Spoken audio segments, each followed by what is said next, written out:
Yan na guys, natapos ko na ang aking mini Christmas tree crochet. Ayan, as you can see, meron tayong yung pongkan natin.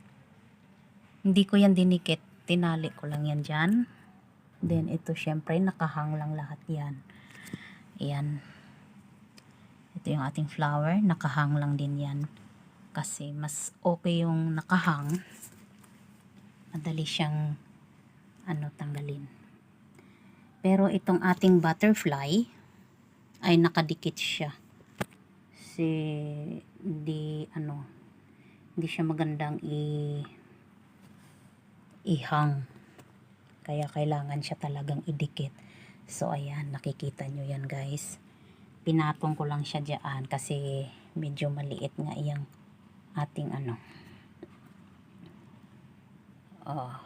nakapatong lang yan siya. Yan. Yan, ganyan. Yan na siya. Meron tayong grips nga nakahang din. Ba? Natapos na ang ating mini Christmas tree crochet.